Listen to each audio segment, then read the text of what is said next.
नमो अरिहंताणं नमो सिद्धाणं नमो आयरीयाणं नमो वज्रायाणं नमो लोय सव्यसाहूनम।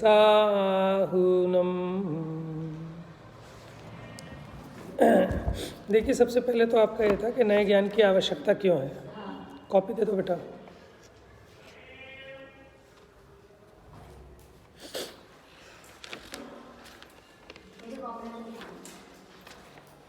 एक तो हमने आपको कहा था आपको ये पता होना चाहिए कि नए ज्ञान क्यों आवश्यक है। पहला चैप्टर था ना, जिस चैप्टर का जो नाम है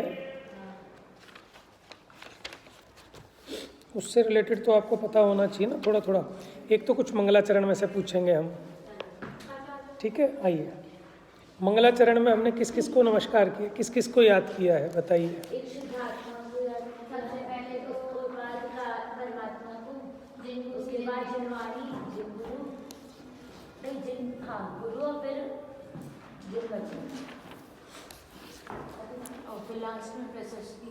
फिर नए ज्ञान के बारे में कुछ इंपॉर्टेंट गाथाएं लिख पाओगे आप?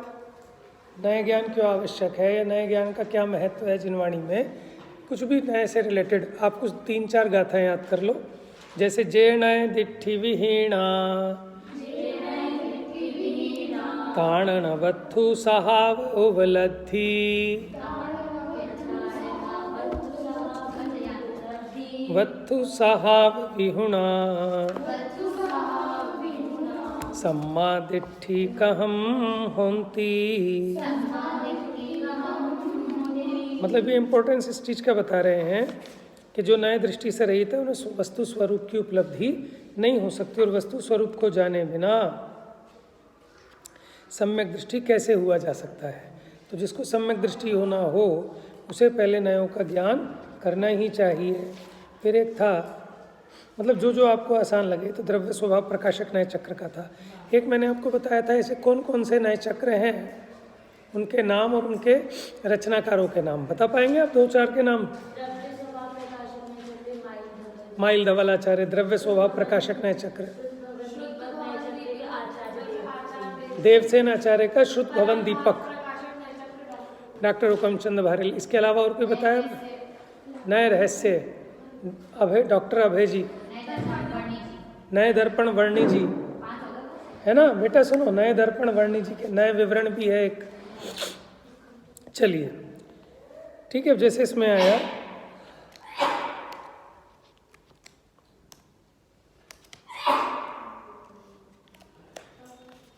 एक ये था, धवला में आया नत्थी नय ही विहुणम सुत्तम अथो वजिणवर मदम ही तोणय वादेणियुणा मुनिनो सिद्धंतिया होंती। पेज फर्स्ट पेज पे ही है, समझ में? जो नयवाद के बिना सूत्र और अर्थ कुछ नहीं कहा जिनवाणी में, इसलिए जो मुनि नयवाद में निपुण होते हैं वे ही सच्चे सिद्धांत के ज्ञाता समझने चाहिए, है ना। एक ये बहुत अच्छी थी, लवणम इणम भणियम, लास्ट पेज नंबर 22। नैचक्कम सयल सत्थ सुद्धियरम, 22 नंबर पेज। सम्मा विय सुयमिच्छा जीवाणम सुणय मग्गरहीयाणम।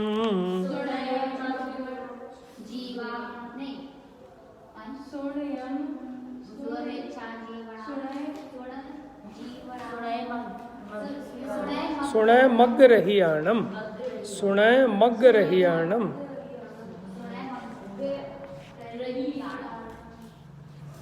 तो जो सुनय के ज्ञान से रहित जीव हैं उनको सम्यक श्रुत भी मिथ्या हो जाता है। कैसे, कोई बताएगा? जो नए ज्ञान से रहित हैं उनको सम्यक श्रुत भी मिथ्या हो जाता है, कैसे? बताइए बताइए। उसका सही भाव ही नहीं समझ पाएंगे। हमने जो अपेक्षा से कहा उस अपेक्षा को समझ नहीं पाएंगे। तो श्रुत तो सम्यक है, लेकिन उससे वो अपना प्रयोजन उल्टा ही पोषित करेंगे। कुछ एग्जाम्पल दे सकते हैं आप? कैसे? जैसे बताओ कैसे आएगा?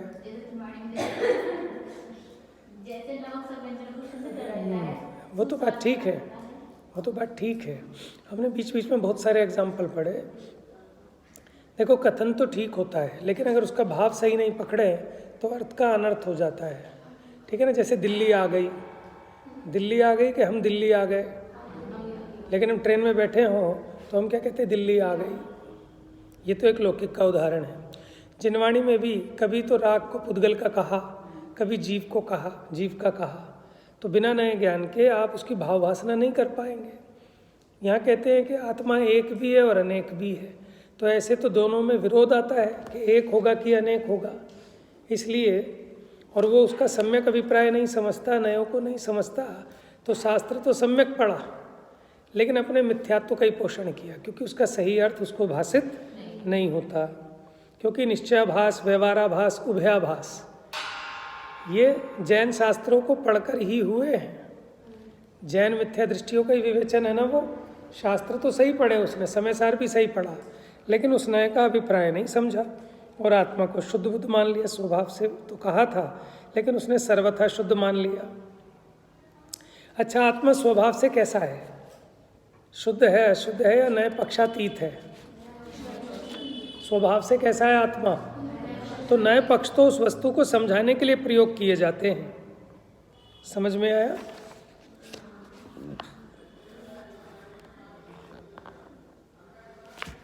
तो नए ज्ञान की आवश्यकता तो आप बता दोगे ना?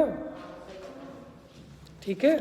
अच्छा, आत्मानुभूति के लिए नए ज्ञान आवश्यक है। अभी गाथा पढ़ी थी हमने कि वो सम्यक दृष्टि कैसे हो सकते जो वस्तु के स्वरूप को ही नहीं जानते, लेकिन उस समय उसके विकल्प नहीं रहते। ये भी एक क्वेश्चन था, हमने लिखवाया था, आपके नोट्स में लिखा होगा कि अनुभूति के काल में नए पक्षातिक्रांत होती है ना अनुभूति, तो नयों का पक्ष नहीं होता, लेकिन नए ज्ञान तो होता है। अब पेज मत पलटो आप। फिर उसके बाद हमने नयों का सामान्य स्वरूप देखा था। ये बहुत अच्छी परिभाषा थी, प्रमाणेण वस्तु संग्रहिता अर्थैकांशो नयः। ठीक है, कि प्रमाण के द्वारा, नेक्स्ट पेज पे ये बेटा, पेज नंबर 23, आलाप पद्धति में नए का स्वरूप, आलाप पद्धति में भी है नए चक्र थोड़ा बहुत। प्रमाण के द्वारा संग्रहित वस्तु के एक अंश को ग्रहण करना नए है, अथवा श्रुत विकल्पो व ज्ञातुरो अभिप्रायो, पेज नंबर 23 नहीं मिला? डार्क बोल्ड लेटर से लिखा है, प्रमाणेन वस्तु संग्रहितार्थैकांशो नयः अथवा श्रुत विकल्पो व ज्ञातुर अभिप्रायो नयः। अच्छा देखो, नाना स्वभावेभ्यो व्यावृत्ते एकस्मिन् स्वभावे वस्तु नयति प्राप्यतीति वा नयः। तो नए की परिभाषा थोड़ी देख लेना। नए और प्रमाण में अंतर पता है आपको? अच्छा, एक ही परिभाषा देखो नेक्स्ट पेज पे, ये जो प्रमेय कमल मार्तंड है। अच्छा, आप ये बताओ, प्रमेय कमल मार्तंड किसकी टीका है? कौन से ग्रंथ की टीका है? परीक्षामुख की। किसकी? समझ गए? परीक्षामुख ग्रंथ की टीका है प्रमेय कमल मार्तंड। क्या लिखा वहां? अनिराकृत प्रतिपक्षो वस्तुत्वंश ग्राही ज्ञातुर अभिप्रायो नयः। यानी प्रतिपक्ष का निराकरण किए बिना, माने उसका निषेध नहीं करते हम दूसरे पक्ष का, उसको गौण करते हैं। और वस्तु के अंश को कहने वाला, अच्छा, जो नए होते हैं वो ज्ञानात्मक भी होते हैं और वचनात्मक भी होते हैं। कैसे होते हैं? ज्ञानात्मक भी होते हैं और अच्छा, नए अंश को ग्रहण करता है कि अंशी को? अंश को ग्रहण। और प्रमाण नहीं, अंशी प्लस अंश दोनों को, वस्तु के सभी धर्मों को। मैंने एक क्वेश्चन लिखवाया था, द्रव्यार्थिक नए और प्रमाण में क्या अंतर है? ये इंपॉर्टेंट है, बता पाएंगे आप में से कोई?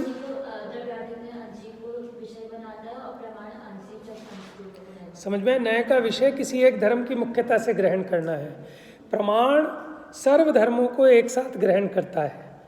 ठीक है, जैसे अंशी, ये भी एक धर्म है, तो उसको ग्रहण करने वाला तो द्रव्यार्थिक नए है। लेकिन अंशी और अंश इस प्रकार सभी अनंत धर्मों को एक साथ ग्रहण करने वाला प्रमाण है। बात समझ में आ गई? आएगा? एक तो नए और प्रमाण में अंतर, एक द्रव्यार्थिक नए और प्रमाण में अंतर। ठीक है, बना लोगे? एक दो पॉइंट बना लेना।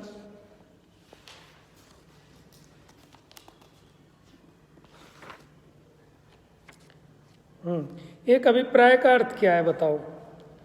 प्रमाण, मेरे पास पेज नंबर 27, आगे 2-3 पेज पलटोगे ना, प्रश्न उत्तर लिखे नए किसे कहते हैं, अभिप्राय का क्या अर्थ है?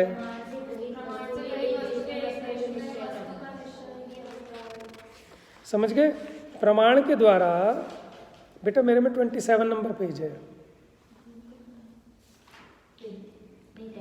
मिल गया? अभिप्राय इसका क्या अर्थ है?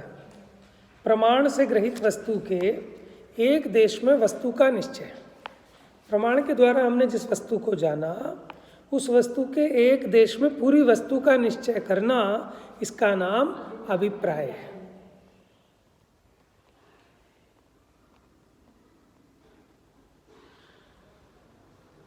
अच्छा ये बताओ, ये जो नए ज्ञान है, 5 ज्ञानों में से कौन से ज्ञान में होते हैं नए? 5 ज्ञान है ना, श्रुत ज्ञान में। लेकिन सम्यक श्रुत ज्ञान में होते हैं कि मिथ्या श्रुत ज्ञान में? सम्यक श्रुत ज्ञान के अंश नए हैं, ठीक है। अच्छा, सम्यक नए कौन से होते हैं, सापेक्ष या निरपेक्ष? सापेक्ष नए सम्यक होते हैं और निरपेक्ष नए मिथ्या होते हैं, दुर्नय होते हैं। बात समझ गए? क्योंकि जिसमें दूसरे की अपेक्षा है, अनिराकृत प्रतिपक्ष। तो अगर आप सापेक्ष कह रहे हो तो वो सम्यक है, और निरपेक्ष कह रहे हो तो मिथ्या है। तो नए कैसे होते हैं? सापेक्ष। अच्छा, अंशी के बिना अंश हो सकता है क्या? उसी अंश के बिना अंशी हो सकते हैं क्या? अंश के बिना अंशी हो सकते हैं। उसी प्रकार नए के बिना प्रमाण भी नहीं होता। बात समझ में आ रही है? एकांत के बिना अनेकांत, ऐसे 2-3 बातें लिखवाई हुई थी ना फिलअप में, मैंने वो देख लेना, नोट्स में से मैंने ज़्यादा लिया है, ठीक है? नोट्स अच्छे बनाए हैं।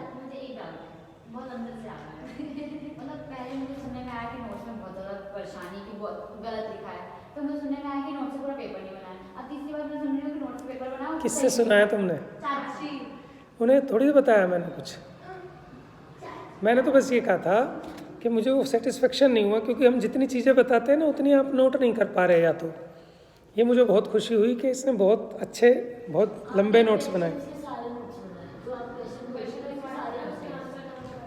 ठीक है, लेकिन अच्छा लिखा है। लेकिन होता यही है ना कि हमने तो बहुत ज़्यादा बताया है, तो इसलिए हमें थोड़ा सा लगता है। तो मैंने वैसे ही कहा होगा, मैंने कहा अप टू सेटिस्फेक्शन नहीं है, और वो हो भी नहीं सकता, देखो, ठीक है ना। और मुझे उतनी एक्सपेक्टेशन अभी नहीं है। मुझे तो ये कि आपको सामान्य एक नयों का स्वरूप थोड़ा भाषित हो जाए, है ना। फिर वो प्रवचन में तो फिर बातें गहराई में आती हैं ज़्यादा।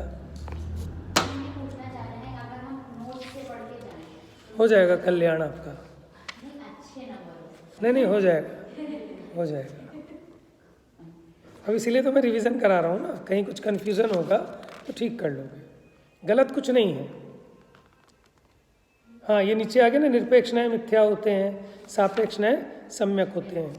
एक आप ये जरूर कर लेना, ये पीछे के जो है ना, इनके मेन फैक्ट्स पॉइंट्स जो दे रखे हैं लास्ट में, तथ्य है ना, ये तो समझा भी दिए थे, पढ़ लेना इसको। इनमें से फिलअप आ जाएंगे। अच्छा, भी बताओ, नए जो है वो प्रमाण है या अप्रमाण है, या प्रमाण से भिन्न है कि अभिन्न है? नए, ये पूरा चैप्टर इसी बात पे था, उदाहरण से स्पष्ट करना है। नए प्रमाण से भिन्न है कि अभिन्न है? बताओ बेटा, कौन बताएगा?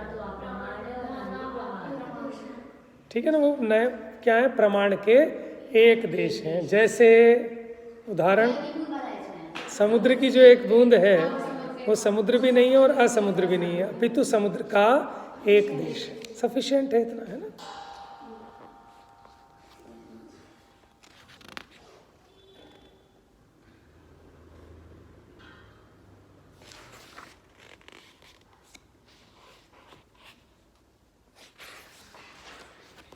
क्योंकि जितना पढ़ाया है ना उतना गहरा नहीं पूछेंगे आपसे पेपर में।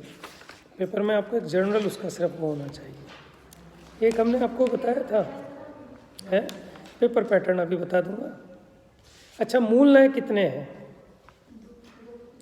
2 हैं। अब इसमें हमने ऐसा कहा, अध्यात्म के नए और आगम के नए भी कह दिए हमने। अध्यात्म के नए कौन से हैं?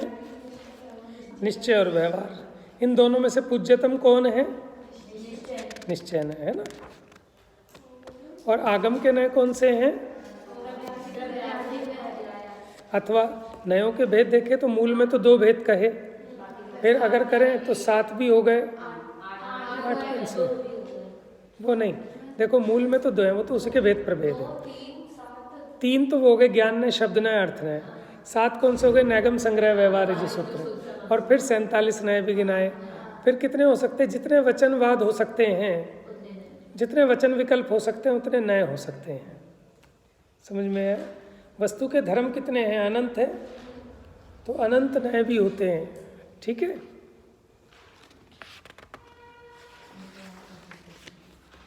तो ये मूल नए वाला भी हो गया।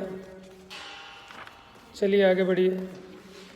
अब निश्चय और व्यवहार में थोड़ा थोड़ा सा स्वरूप बता देना। निश्चय नय क्या करता है, निश्चय नय का विषय क्या है। ठीक है, निश्चय नय के भेद कितने, बस सामान्य बातें। निश्चय नय का क्या काम है? अभेद और अनुपचार, यही था। 1-2 परिभाषाएं याद कर लेना निश्चय नय की और व्यवहार नय की। सुन लो बेटा, ठीक है, 1-2 परिभाषाएं याद कर लेना, एक आध एग्जाम्पल। ज़्यादा टिपिकल और जो ट्रिकी क्वेश्चन होते हैं वो मैंने नहीं दिए। हाँ पूछो।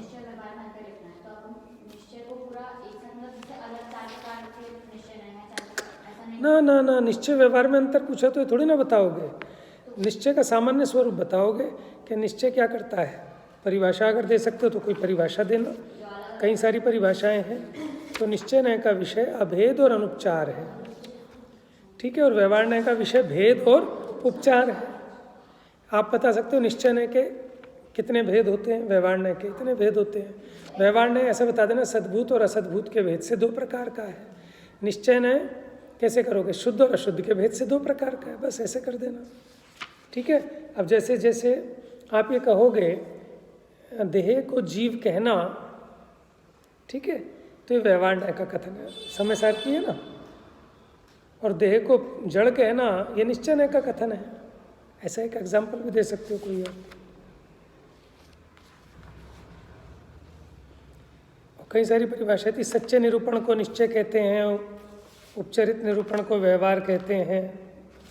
अच्छा, भूतार्थ कौन सा नय भूतार्थ है और कौन सा अभूतार्थ है?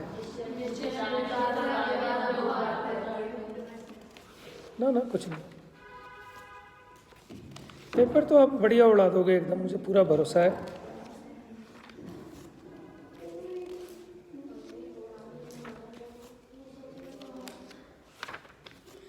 निश्चय नय परस्पर विरोधी हैं कि एक दूसरे के पूरक हैं? विषयगत विरोध होने पर भी एक दूसरे के पूरक हैं। फिर नय पक्षातिक्रांत की बात की थी कि नए पक्ष वस्तु को समझने के लिए है, नए विकल्प, लेकिन वस्तु का निर्णय होने के बाद विकल्पों का विलय हो जाता है और उस वस्तु का साक्षात अनुभव हो जाता है, नए पक्षातिक्रांत कहलाता है। थोड़ा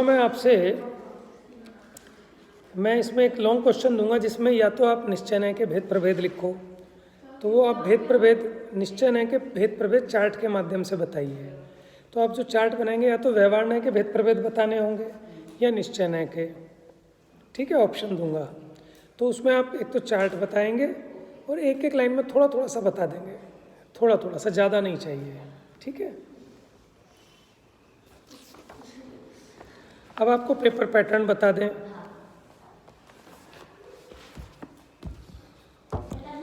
देखिए 15 नंबर का आपको दूंगा हाँ या ना। अरे तो फ्री के नंबर मिलेंगे आपको 15। नहीं नहीं, हाँ या ना, कोई ऑप्शन नहीं।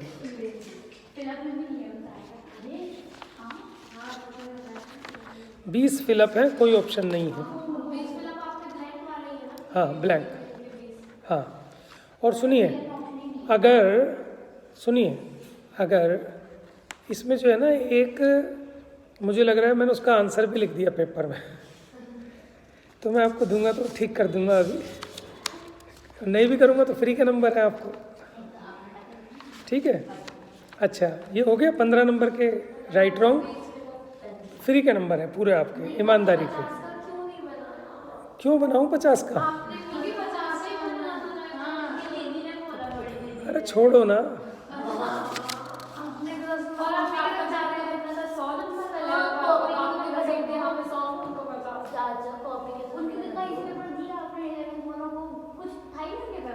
तो और क्या देंगे?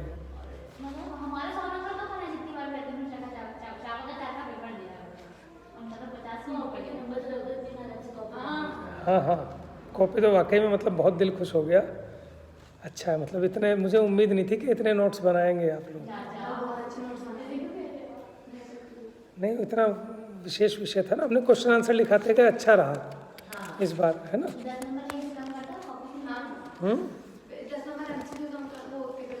अरे कॉपी के चक्कर में ना हर बार गड़बड़ हो जाती है फिर नंबर देने के, तो इसीलिए मैंने जो बहुत इजी बना दिया, आप समझ लो इसीलिए बना दिया। अच्छा देखो, फिर मैं आपको दूंगा 10 क्वेश्चन 3-3 नंबर के, अति संक्षेप में उत्तर दो। अति संक्षेप में, ज़्यादा आपको ना अपनी उसमें वो नहीं करनी कि ज़्यादा लंबे चित्र वित्र बना बना के और ये सब चीज़ें नहीं करनी है।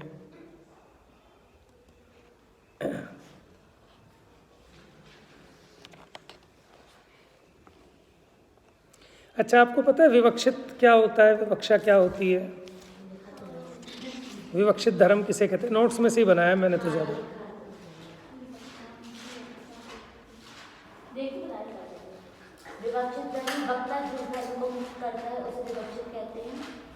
ठीक है, मुख्य जिस धर्म को मुख्य किया जाता है उसे क्या कहते हैं?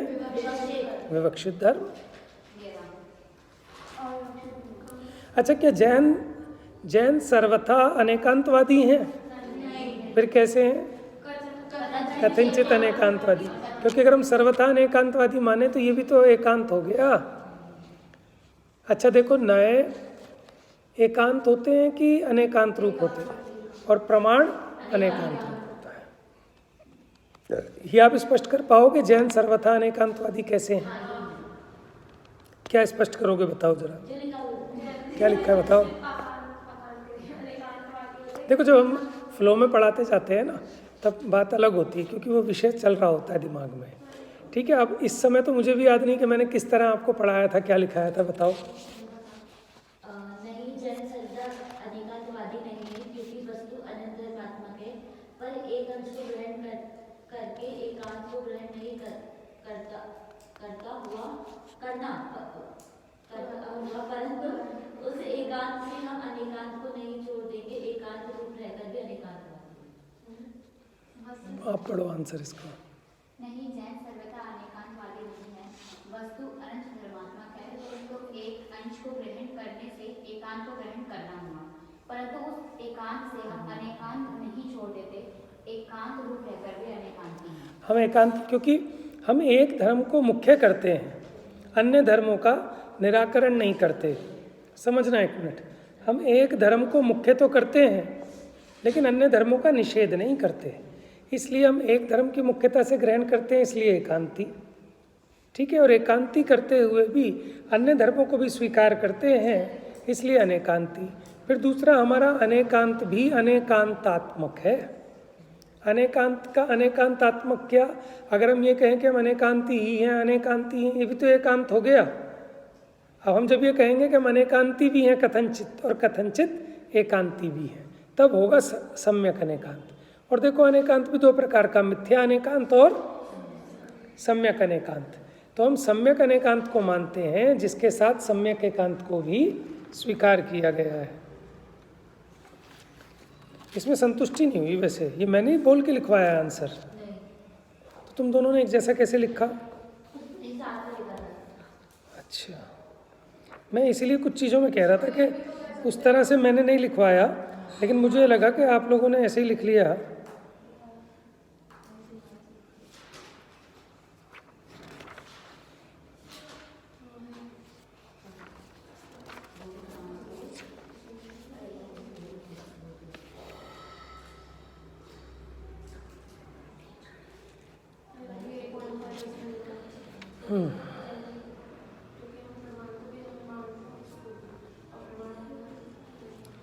क्योंकि इसमें यह लिखना, वस्तु को अगर सर्वथा अनेकांत मानोगे तो ये मिथ्या एकांत होगा। लिख लो, यदि वस्तु को सर्वथा अनेकांत, आप समझ तो लो, अब संक्षेप में ही होगा।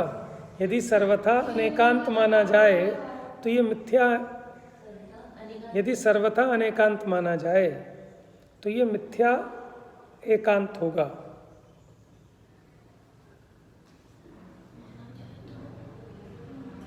मिथ्या एकांत होगा।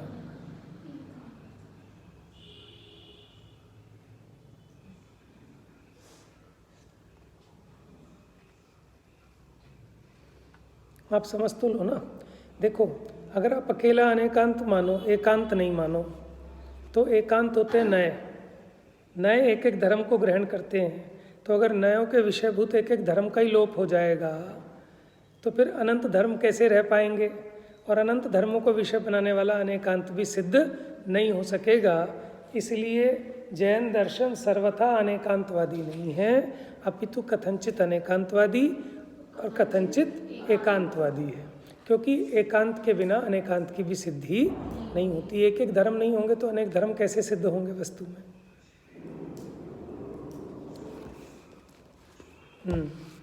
द्रव्यार्थिक, अच्छा वो बता दिया आपको।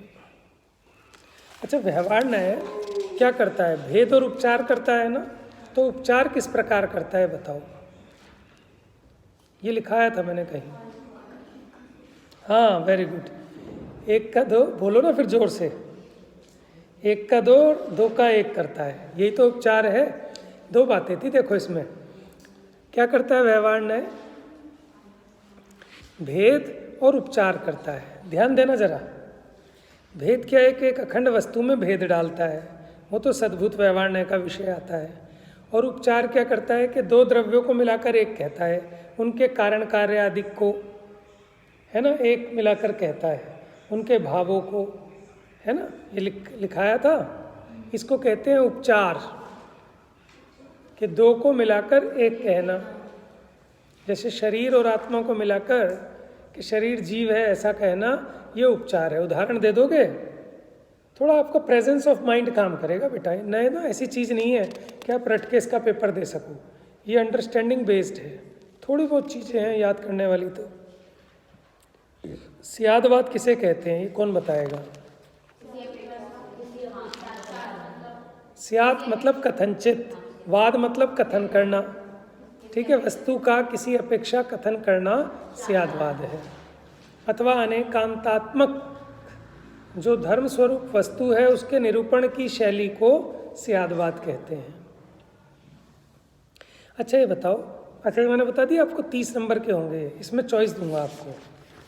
3-3 नंबर के 10 करने होंगे। क्वेश्चन दिए हैं 15। ठीक है, आसान हो जाएगा ना।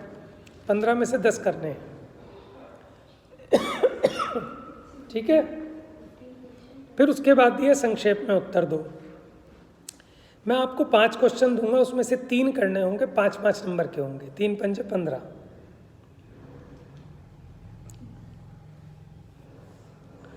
इसमें थोड़ी सी हम अंडरस्टैंडिंग और एप्लीकेशन वाली बातें पूछ रहे हैं।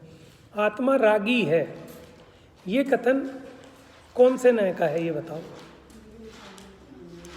आत्मा रागी है, ये कथन कौन से न्याय का है?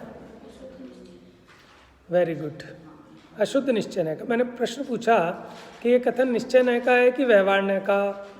निश्चय न्याय का। क्यों? स्पष्ट करो। कर पाओगे? क्योंकि निश्चय न्याय क्या करता है? अभेद निरूपण करता है। क्या करता है? तो राग और आत्मा, तो आत्मा को राग से अभेद किया। राग है तो आत्मा का ही विकारी परिणाम, अशुद्ध परिणाम। तो राग रूप अशुद्ध परिणाम से आत्मा को अभेद करके कथन किया, तो आत्मा को क्या कहा? रागी। अगर भेद वाला कथन करते तो कहते राग वाला, वो व्यवहार न्याय में जाता। अगर आत्मा को सम्यक दृष्टि कहें तो निश्चय न्याय का कथन होगा कि व्यवहार न्याय का? एक देश है ना, एक देश शुद्ध निश्चय न्याय का।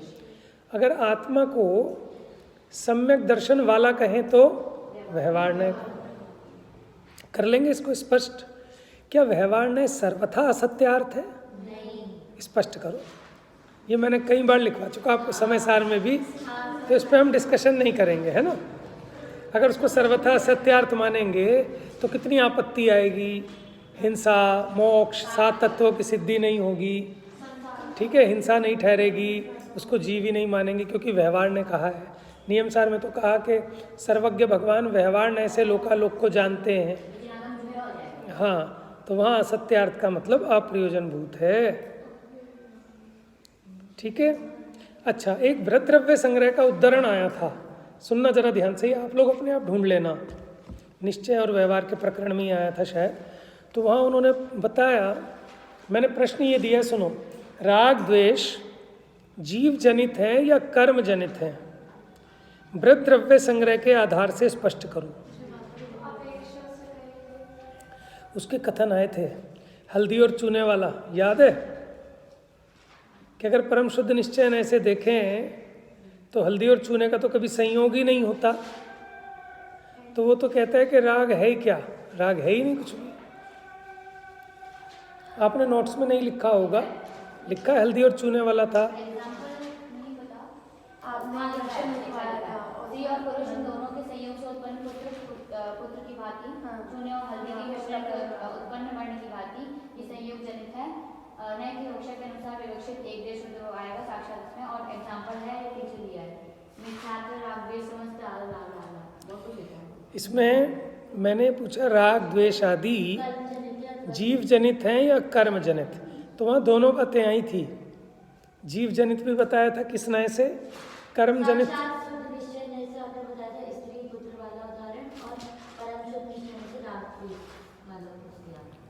परम शुद्ध निश्चय ऐसे तो उसकी उत्पत्ति नहीं होती, जैसे हल्दी और चूने का संयोग ही नहीं होता। तो आप, ये आपका काम है, इसमें से ढूंढ लेना व्रत द्रव्य संग्रह का, क्योंकि आसान है, 5 नंबर में है, ढूंढ लेना इसमें से, ठीक है। निश्चय व्यवहार वाले चैप्टर में मिलेगा आपको, निश्चय में भेद प्रभेद में मिल जाएगा।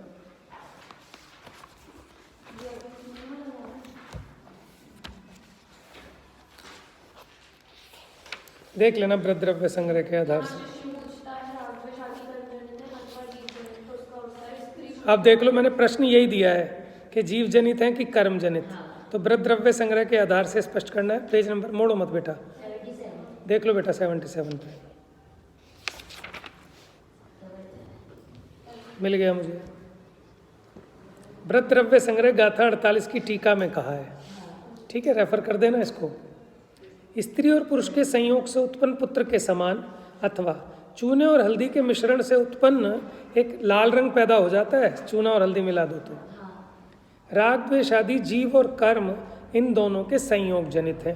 पहली बात क्या कहा इसने कि दोनों के संयोग से होते हैं राग द्वेष आदि। तो ये कथन किसका हो गया? अनुपचरित असद्भुत व्यवहार ने ऐसे किया है। फिर रागादि भाव अशुद्ध निश्चय न ऐसे किसके कहे? जीव जनित कहे गए। ठीक है, तो सारी बातें आ रही हैं। और एक देश शुद्ध निश्चय न ऐसे कर्म जनित कहा, और साक्षात शुद्ध निश्चय न ऐसे स्त्री और पुरुष के संयोग रहित पुत्र की भांति तथा चूने और हल्दी के संयोग रहित वर्ण विशेष की भांति उनकी उत्पत्ति ही। तो नीचे आप अगर ये भी ना लिखना चाहो तो नीचे लिखा है ना, आप देख लेना। आप रागादि भावों को अशुद्ध निश्चय ने से किसका कहा? बताओ जल्दी। जीव जनित कहा। और एक देश शुद्ध निश्चय ने से किसका कहा? कर्म जनित कहा। और साक्षात शुद्ध निश्चय ने ऐसे देखें तो रागादि की उत्पत्ति है ही नहीं।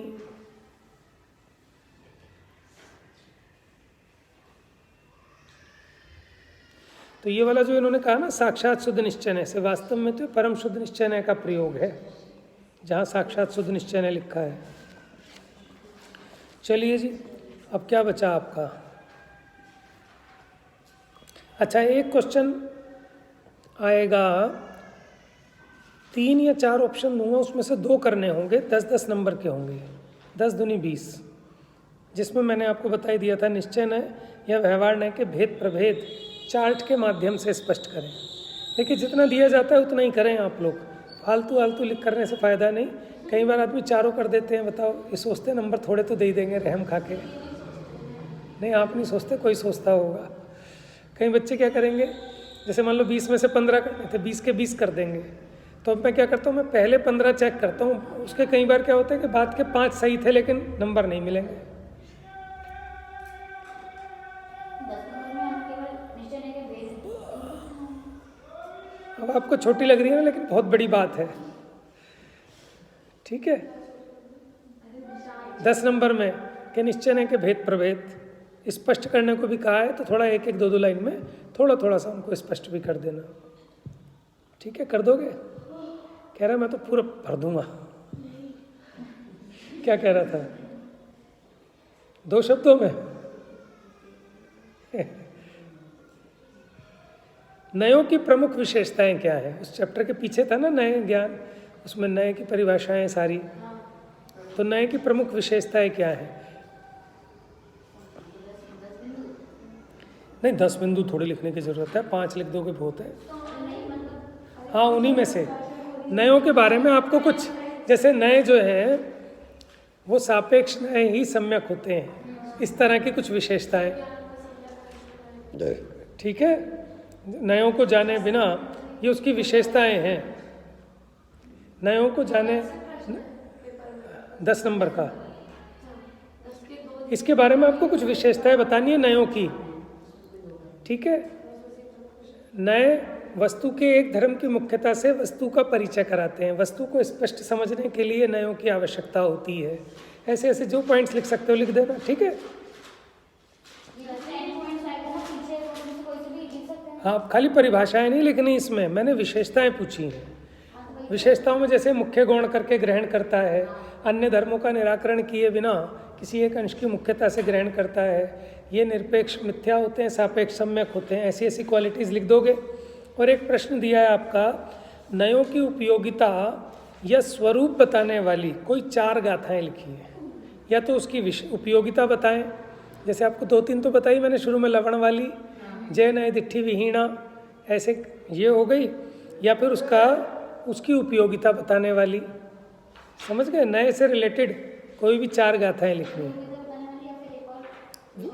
स्वरूप बताने वाली, वो भी चलेगा, विशेषता भी चलेगी, कोई भी 4 गाथाएं आपको लिखनी है प्राकृत की, ठीक है। 10-10 आ गया समझ में। पेपर बहुत आसान है, वाकई में आसान है। एक्चुअल में क्या है कि नए चक्र बहुत ऊंची चीज़ है, ठीक है। तो ठीक है, इतना तो बनता है। अब आप सोचो कि इतना भी नहीं होगा तो फिर क्या पेपर बनाएंगे? क्यों? फिलअप तेरे पक्का कह रहा हूँ, 8 नंबर तो मैं दे दूंगा, तू गलत भी करेगी तो भी। 20 के हैं? नहीं नहीं, तेरे 10 की गारंटी तो मैं ले रहा हूँ। देख, 10 नंबर तेरे पक्का तो है ही है, ऊपर तो जो तू मेहनत करे। बहुत आसान है। अच्छा, एक बताओ, एक हमने देखा था प्रतिपाद्य प्रतिपादक संबंध, निषेध्य निषेधक संबंध, ठीक है। अब आप बताओ निश्चय व्यवहार में कौन सा संबंध है?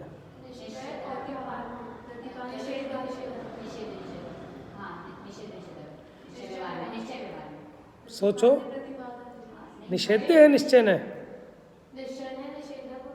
पहले जिसका नाम बोलोगे उसकी क्वालिटी आनी चाहिए।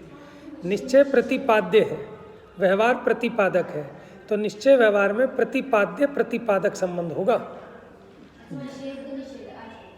व्यवहार और निश्चय में निषेध्य निषेधक है, क्योंकि व्यवहार निषेध करने योग्य है और निश्चय उसका निषेधक है।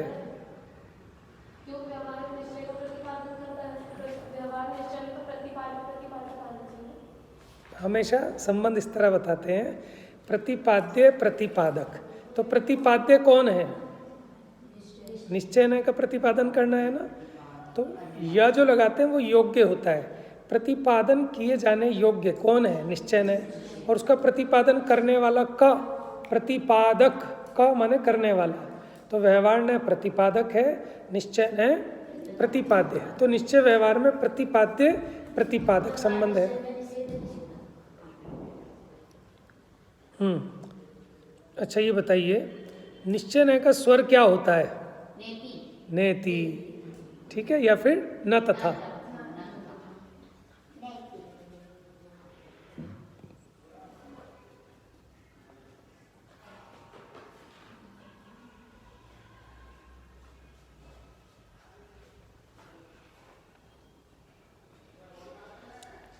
अच्छा, सम्यक एकांत को क्या कह सकते हैं? दूसरा नाम सम्यक एकांत को क्या कह सकते हैं किसी और नाम से?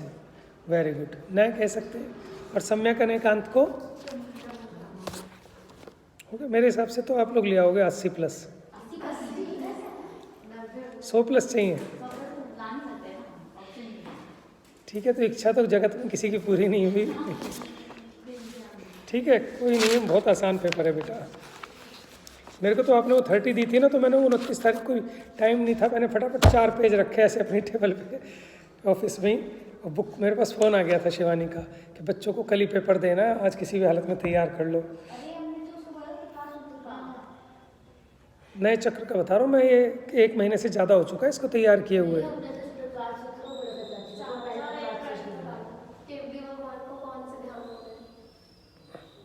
पहले आप इसका रेफरेंस बताओ कि आप ऐसा क्यों जानना चाह रहे हो। देखो, अगर उसके हिसाब से पूछते हो तो उनको शुक्ल ध्यान का तीसरा और चौथा पाया होता है केवली भगवान की। धर्म ध्यान कहाँ, शुक्ल ध्यान का तीसरा और चौथा पाया होता है उनको। कौन सा? एक व्युप्रत,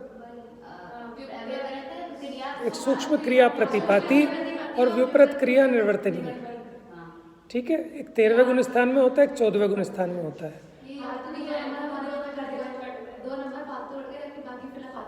कोई बात नहीं, कोई बात नहीं।